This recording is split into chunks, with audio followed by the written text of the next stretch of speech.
Same here. I was already acting into that. I've been a professional actor since I was about 7 or 8 years old. I was a big anime fan, but I was a dub hater for a long time. But that's what I get for doing all that. That's why I ended up doing this for a living. It was God getting back at me.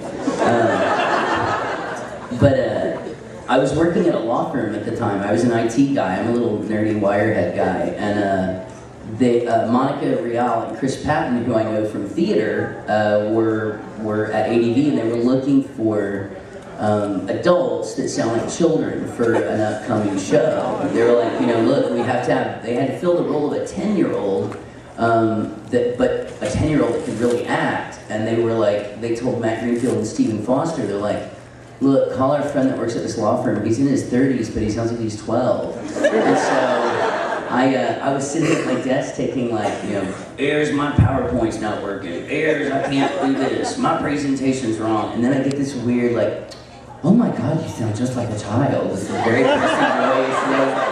I was like, what attorney is that? And it was Stephen Foster from ADV Film. I probably should have said his name after I did a bad impersonation.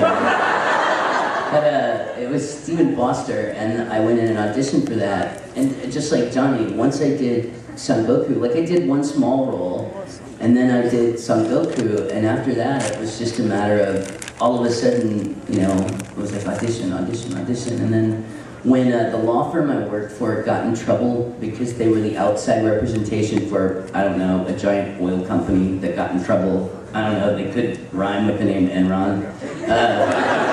And we all got laid off. It was awesome because it was just about time to have to choose between the acting job and the computer job. So I was just like, well, I'll just do this for a living. So that's it. Usually you say rhyme with Enron? Yeah, I just said the name today. Yeah, they're evil. It's Enron.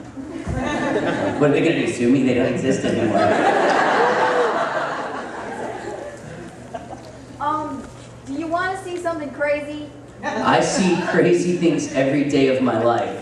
Oh no. Prepare to watch this.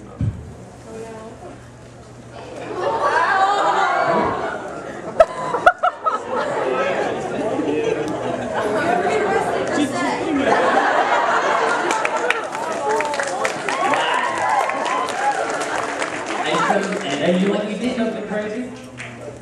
That You're really crazy.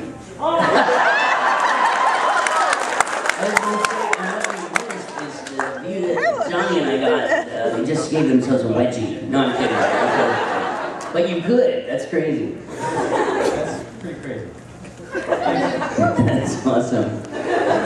Yes. Yes. Pointing at yourself. Yes. is it more fun to live act or voice act? That's a tricky question. Sometimes, I think it is, for me, it's sometimes more rewarding doing live action when it all comes together, because it's like, it all relies on, everything is what you put into it. Whereas with Devil May Cry 4, I did all the motion capture as well as the band.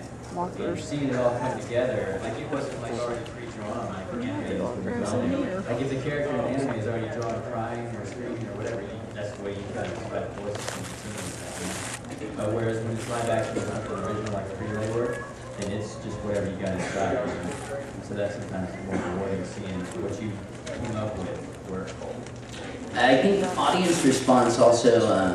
Now I don't enjoy doing on-camera stuff. And I know that's just my own deal. I know there are a lot of people that enjoy on-camera, but my other form of live performance would be theater.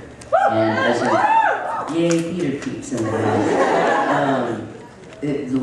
Live theater is extremely rewarding because, like Johnny said, you're creating that as you go along. But the neat thing about that is you get instant feedback.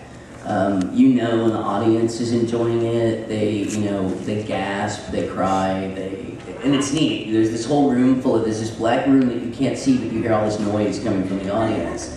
But the neat thing about what we do voice acting is we get to do the kinds of roles that we would never play in real life. I'm a weird looking little guy. I'm never gonna be the romantic lead in anything, but in Chrono Crusade I got to be a big, giant, sexy, demon.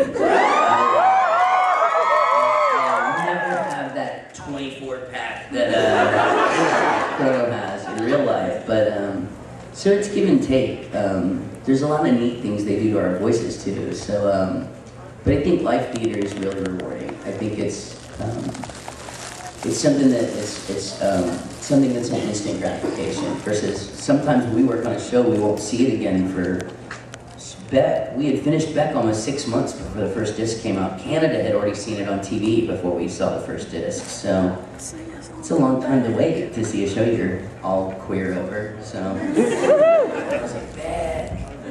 Beck's awesome. Have you ever been recognized outside of an anime convention? Yes. The first time I was recognized for my voice, I was at a Blockbuster. I was just renting a movie, and I had said something, I don't know what I said, like, hey, thank you. And it's just like... Oh my God, did I do that too?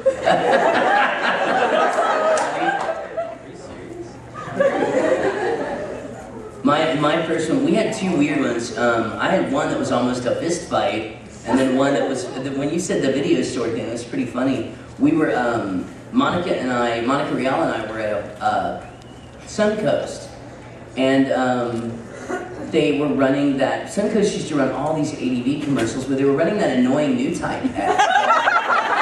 The posters, centerfold, manga, TV, like that stupid thing, and I hear it and I'm like, oh God, are they ever gonna get rid of that commercial? And all of a sudden these four little kids in the anime section are like, and without thinking, Monica goes, well now you've done it, and then they were like, Monica's voice, and she was like, oh shit.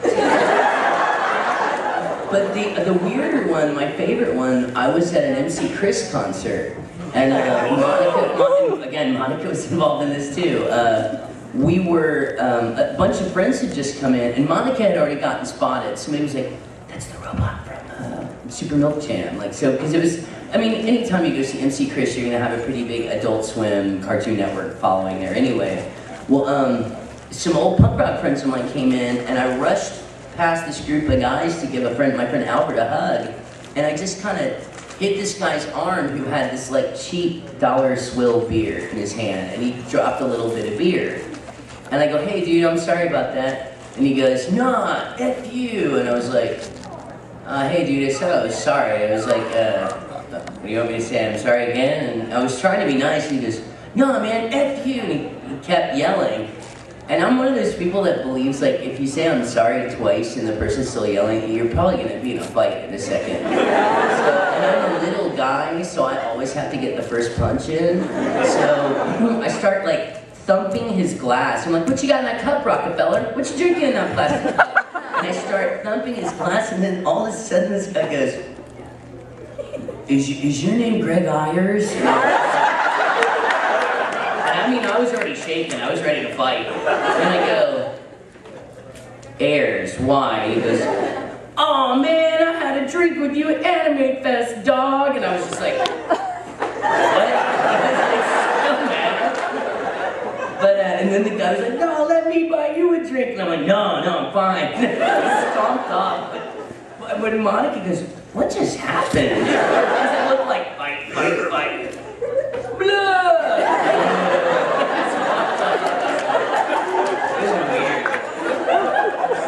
Fight.